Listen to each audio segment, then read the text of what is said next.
Okay, hi, my name is Sarah. I am a CPA CA based out of Vancouver, BC, Canada.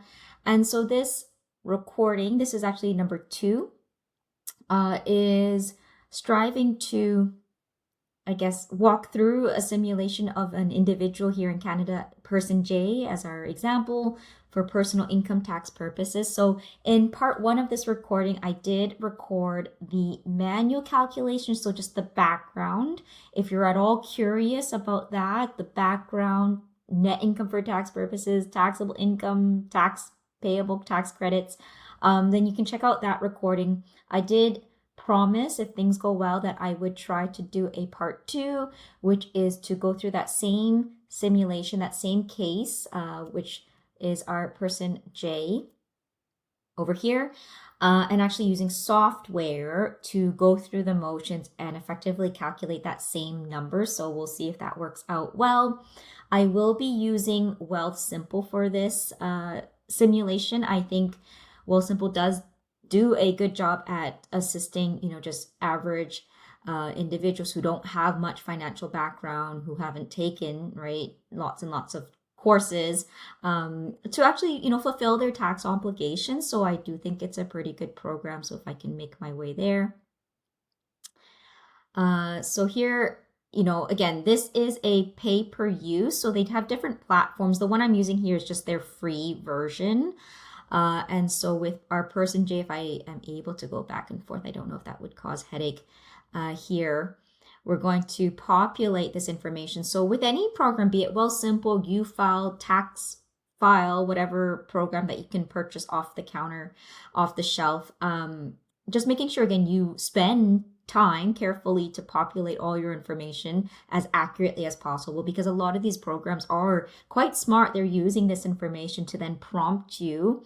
Perhaps there's something that you might want to consider, right? And so you have to help it do its job. What I like about WealthSimple, I think their platform is quite friendly. I also think they provide additional resources embedded here and there, which I think just makes the experience a lot less overwhelming for those who are really, really allergic to taxes. And truly, if you have a pretty simple case, you don't need to engage a tax practitioner. You could just file your own, especially if you're just predominantly slips. Then again, just something to consider. So we have our person J, and what I've done here is I've populated their information. Here again is where we would have the dummy SIN. They won't even really let me use that because they know it's a dummy number. Birth date. So just imagine a lot of these fields are actually going to drive a lot of the prompts, the deductions, the tax credits. So taking your time, of course. Now you'll notice here it says please required to use autofill return, which is down below. So if you populate your SIN number truly, you would then pop over to the autofill return, which is one of the best things. I would say I was so happy when they finally introduced this however many years ago, because it does pull whatever CRA has on file in your system, in your account, right? Whatever institutions, whatever employer has sent in their slips over the tax season, it has it and it can download for you. Now, I will caution you that doing this too early can be a little bit dangerous at times. So waiting for that sweet spot when you know that, all the information is in, because if you use it too early, you file too early, you forget XYZ, the ultimate responsibility is on the taxpayer, right? And so you'll be maybe charged penalties, interest and whatnot. So just being a little bit careful. It's great, but I would maybe just time it appropriately. I would do it no earlier than April, right? First, second week of April, just in case some information comes through. Maybe you have investments or you're earning some interest in some accounts. Okay, so again, just populating as much as you can. English, we did say this person J is in BC, and I'm not going to be able to use this because I don't have an actual SIN number to use. Address, okay, so making sure again that is appropriate. I think we said Vancouver maybe. Let me change this. Fake anyways, fake. Okay, so as I mentioned in my other recording, here in Canada, we actually are based on our Canadian residency to sort of dictate that Canadian tax exposure. And so that's why you see here, the leading question is, were you a Canadian resident for the year? Okay, so indicating so. Province, again, this will actually drive the provincial tax calculation. So in my earlier recording, I didn't go through the provincial tax calculation. The recording was already very long, going through the federal tax credit. So, just by clicking this, it will capture that same information and populate for us.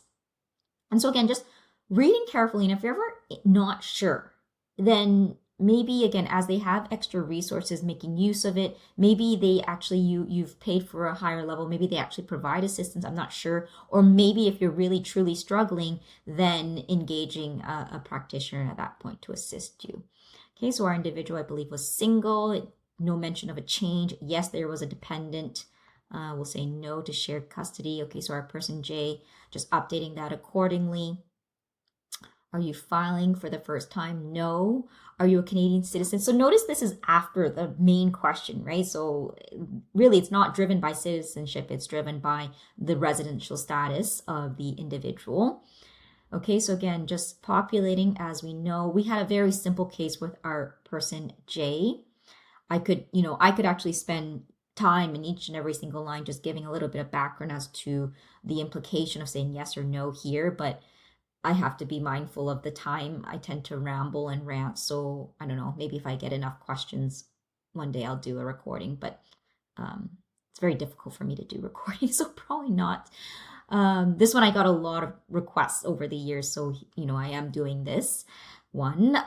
So yeah, here we go. So I mean, once you arrive to this section of WealthSimple, this is where you can type in, right? Be it your filter, your category, or even just say the T4 or the T5 or the RRSP slip, right? As you have all your documents organized, then kind of going through it and finding the home for it, right? What is the right form to fill out? So we'll give this one a go. So pulling up again that T4, this is where you would pull up your T4, okay? And then I'm not able to really split this screen right now, unfortunately, so bear with me. I'm gonna go back to this here. So T4, typing that in. Okay, and if you had the autofill return function, actually, this would possibly be already populated. But if not, then again, just manually entering it. So employer's name and exactly as you see it on your slip. And first off, do you even agree with the slip, right? If you think actually your employer may have made a mistake, then making sure you discuss with them. Because otherwise, if you report something different, that's just triggers. Those are red flags for the CRA. So exactly as you see it, box 14, box 14, box 16, box 16, right? CPP, EI, right? Box 18, 18. In this example, I didn't have any tax withholding. Your employer definitely would, okay? But in this simulation, we said 0 to box 22 just to showcase the calculation. And again, boxes you see here, you just populate and transpose accordingly.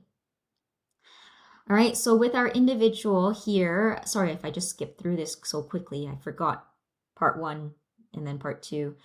We have our person J, BC, Canada, born January 1st, 1981, single. So again, I captured all of this back in the preliminary section. And as mentioned, they are earning employment income. And so we have that T4. Next, we are also noting that this individual has business income. And so here, populating the T2125.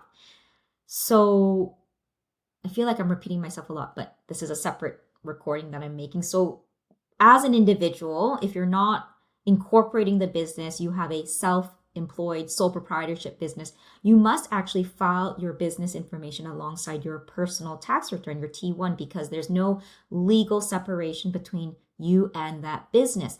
And it really isn't terribly complicated, I would say. Again, it's an extra form, and so you could pull up the T2125 form. And here with a platform like WealthSimple, they are walking you through it, so you can type in all the applicable information. And so here, let's see what I have. Income, okay, as mentioned. And I kept this one really simple, actually, because I have a separate recording that actually is exactly on this topic, how to populate this section appropriately. But I'm just going to run with the 106028 as that net business income. Okay, so sorry, just taking a little bit of a shortcut here. You can watch that other recording if you're interested in populating the T2125 fully, right? Your various expenses, advertising, inventory, whatnot. Okay, so then I move on next to the investment income. So they are mentioning that this person J is earning dividends. And so here, back again to that search form, you can type in, right? You can type in dividends even, maybe. Let's see what pulls up. So it's even telling you, okay, T5, right? But if you have your T5 slip, then of course, then pulling up your T5 accordingly, which we do have a sample of that here, T5. And what I would recommend then is exactly as the slip is telling you. And again, if you believe the slip is correct, if not, you pick up the phone and you inquire, you get that fixed before filing. All right, but otherwise, again, populating, right, name of payer. I think in this case it was maybe your RBC shares, but it was from TD, right? TD is the financial institution that's holding those shares. It's a little bit strange. Anyways, box 14 is what I'm populating here, which may or may not actually automatically populate these other slips. I can't remember. Let's see. No, it's not smart enough. Okay, so you will then have to manually populate every single box. Again, AFR, the autofill return, would do a great job here. Again, if they have the slip, again, careful of the timing, but if it's in the records, if CRA has a copy of it, then it will upload. I've had 1 year recently, I think it was 2024 tax year, where AFR was not working, so there was a lot of manual inputs. But other than that, it's been really great populating, right, the actual dividend amount, the taxable dividend amount, and therefore the dividend tax credit, exactly as we see here. All right, back to our person J. Again, the dividend income we've captured, which is not being held in a registered account, unfortunately, so not held in a TFSA or RRSP account. We have also capital gains, which sometimes we do get a T5008, but if you do not, right, then you have to make sure you capture this accordingly. So, okay, so we can type in capital gain, right? Or if you got that T5008, then again, kind of capturing it here. But let's say you didn't have the T5008, you still need to capture that, right? So here, as you can see, typing that in, manually capturing that, because otherwise it might have been captured already in the T5008. Sorry, I need to sneeze. Okay, sorry. So 230732 is the capital gain, but here in Canada, we do have very nice inclusion rates still, right? Even after June 2024, you know, that fun times, 50% inclusion rate. So let's go ahead and apply that, and they will do so for us, but let's put the full amount here. Again, these are very simple cases, right? So, we're not going to go through any further complexity there. Let's talk about the rental income. So whenever renting, that is a taxable event, you need to capture that for tax purposes. And so here, populating the T776, or if you just typed in rental income, it will bring you to that form. So fake, as you can see here. Again, you'll populate for the correct information, but in this simulation, we'll just run with the fake information. So 12,040 as mentioned, right? 12,040. And I don't think I have a recording of populating this, but generally pretty straightforward, right? If you have rental expenses, then of course looking to offset that, and you've tracked that carefully, you have it organized.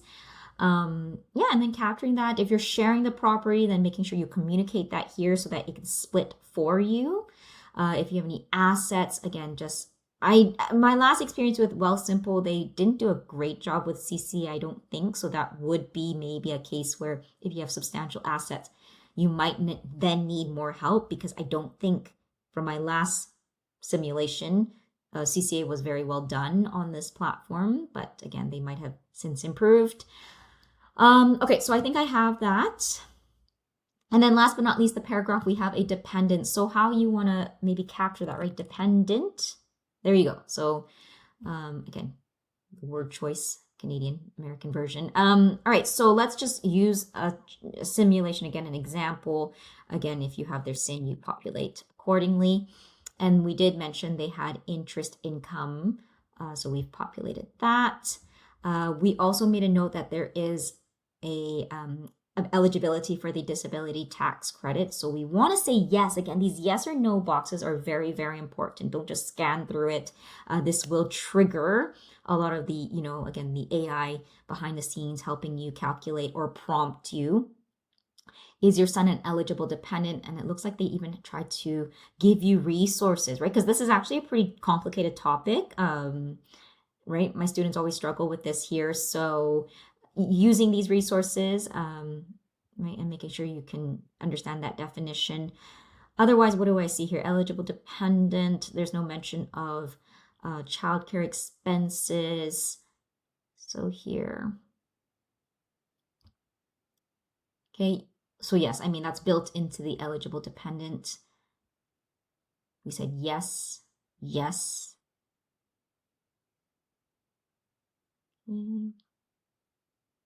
All right, so I think we've captured everything here. So I guess the moment of truth, let me just double check if there's anything else. Okay, again, in capturing this individual, let me just go through this. I don't know if I did this. I didn't in this recording, right? So again, this individual has many sources of income. And so we're looking here for net income for tax purposes of 543430. We'll see if that works out here. This also should be the taxable income because there's no division C deductions anyways in this simulation. So line 26000, we're hoping is the 543,430.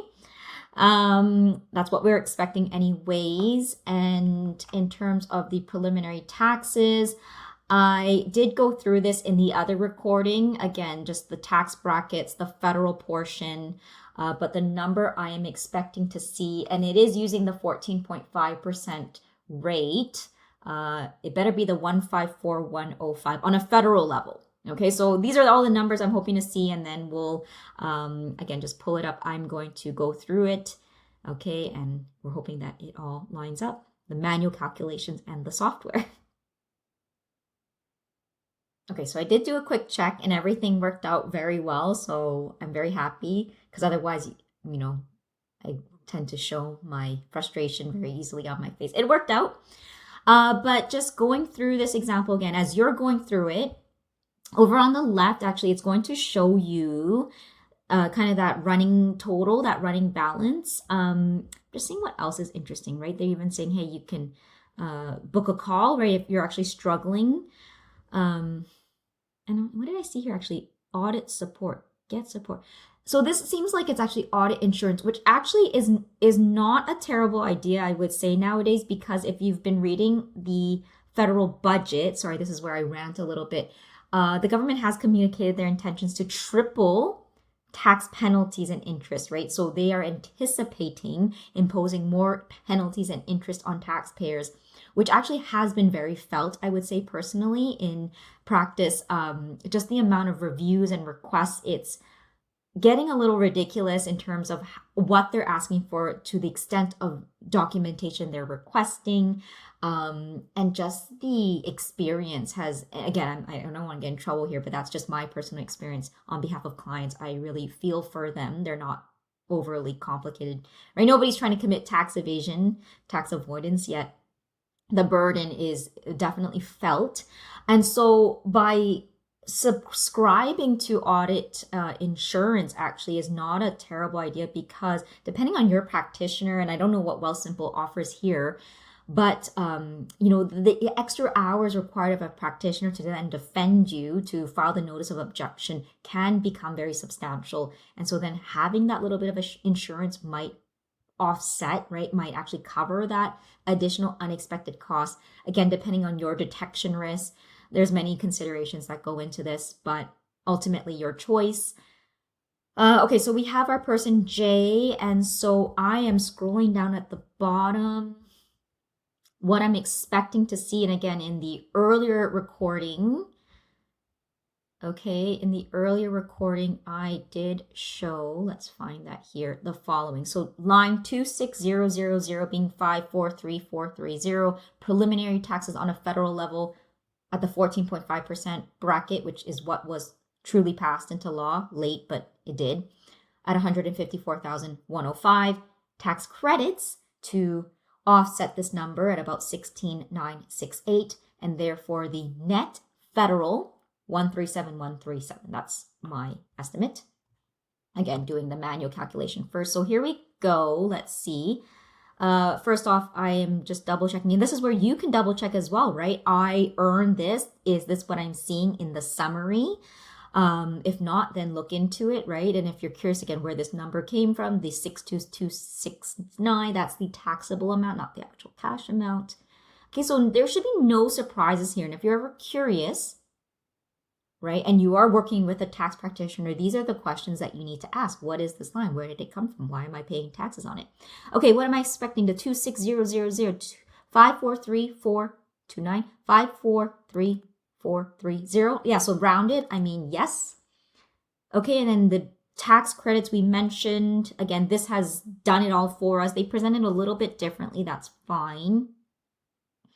Okay, total non-refundable. Okay, so yes, 137, 137, 137, 137. Okay, so that is the number. Net federal taxes, that is what we did manually in that first recording. And that is what we expect to see, right? It really should align if we inputted everything appropriately. Now, I will now highlight the provincial taxes because I didn't do that manual calculation. And in the classroom, right, at CPA level, we don't really focus so much on the provincial. It depending on which province you reside in, of course, we'll have a different calculation. But the theory, the fundamentals are very consistent. It's just at a different tax rate, tax brackets. But you can see here, this individual has 137,137 for the federal, and that is an additional 78,795.96 provincial. So that is that total there, right? 215,933. And if they did not pay any withholdings, and again, this simulation is a little flawed, right? Because as an employer, absolutely, they would withhold every single paycheck based on their calculations. So this would not be a scenario we see because, of course, the employer will withhold. But otherwise, for other income sources like business, like rental, there's no employer that's withholding. And so for this individual, they would also likely be required to pay tax installments. And I think I have another recording on that. I ranted about that concept, making sure, again, as individuals, you understand the concept of tax installments, the concept of prepaying your taxes, and that will offset the line 43500. But in the absence of that, then of course the full amount is owed. And if you're not paying your installments, you're required to pay your installments, you got the letter telling you have to pay and you did not pay, then you cannot be surprised when there are penalties and interest charges imposed. Okay, so otherwise, I mean, that is the WealthSimple, and maybe for you that suffice. You are happy, you are then ready to file. Clear all the warning signs, of course. I won't be able to file this one because there's too many warning signs, right? Too many fake addresses and SIN numbers. But here, this is where, if you're curious, I don't know if they'll let you download it now with this basic version, but you could actually download your full tax return, 10, 20, 30 pages. And I don't know if I want to do it in this recording. It's a little bit long already. Just you should be able to cross-reference every single piece of information, right? So again, your name, your marital status. So for my clients, I always have them sign off on these sections because, you know, again, just double checking, making sure that is appropriately what we want to communicate. But all those yeses and nos above would be transposed here. They're just helping you put it into the right spot, right? So again, employment income, that 248,800, that dividend income, taxable amount, right? So as you familiarize yourself, I know oftentimes like it's too much, right? Too much information, too many lines. It looks too scary, but you know, if you walk through it, if you read line by line, this really is trying to communicate your net income for tax purposes, your employment, your business, your property income, your taxable capital gains, other income, as you can see, other, right? Possibly other income. It's quite a long list, the other possibilities. But otherwise, right, these should hopefully not be too scary as you read into them line by line and you familiarize yourself with it here. Again, business income. I kept it very simple, this one here, right? Just the net amount. And what we're looking for here is the line 23600. So if you're ever requested, actually, maybe I'll spend a little bit of time here. If you're on the phone with Services Canada or CRA and saying, hey, what's your line 23600? What is your net income for tax purposes?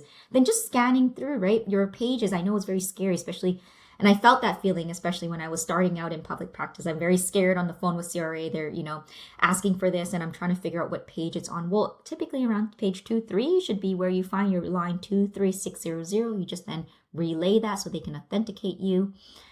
And then line 26000, as you can see, is a taxable income. So perhaps they're not going to be the same because of these very few Division C deductions that might be applicable.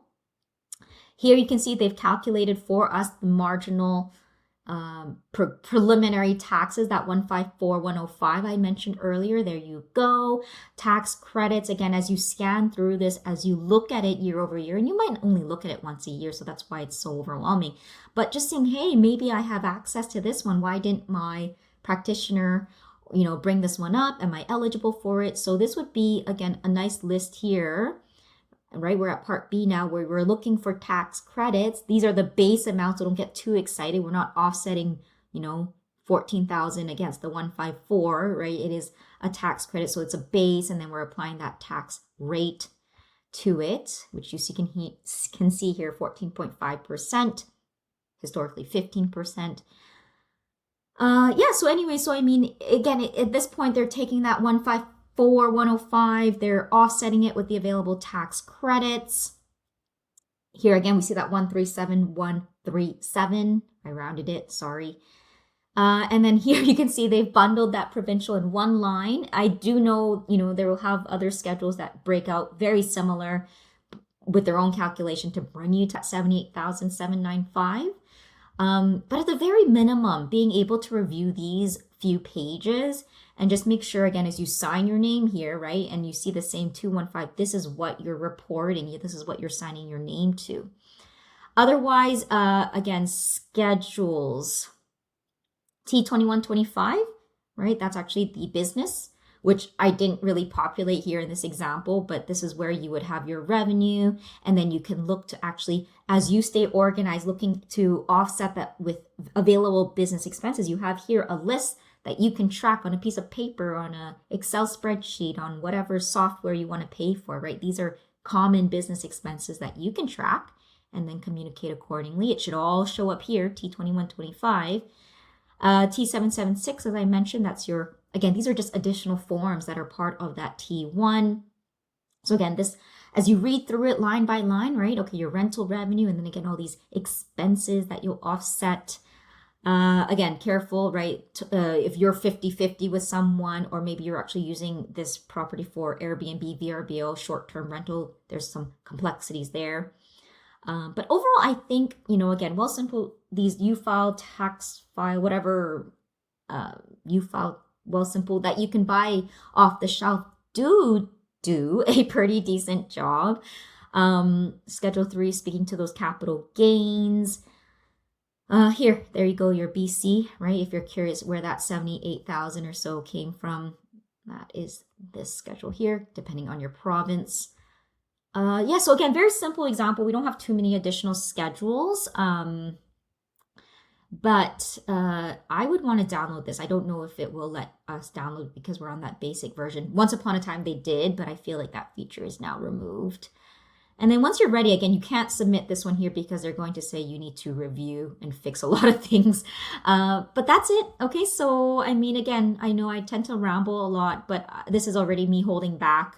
I can go on and on and on. So this is going to be number 2, which is walking through the same numbers from part 1, which was manual calculation. So please, right, as a student, I empathize because you have to learn the manual, you have to learn the calculation, because software is great, software is very helpful, but if we become over-reliant on software and we make a little error, we type in the wrong thing, if you don't actually understand, and here maybe I'm talking to my students, if you don't actually understand what your fundamentals are, there's no way you're able to flag it, check it, cross-reference it, fix it, right? And so that's the danger, and I do see it with a lot of juniors who just overly trust software and come up with some very different conclusions that makes the reviewers work a lot more.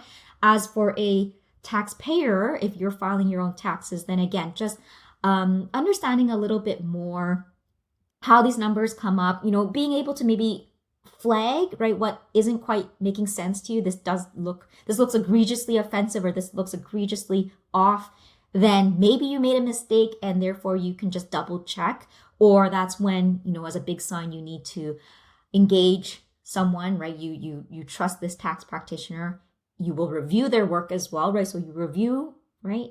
Sign off and then file accordingly. Okay? Right? So hopefully this was helpful. Thank you.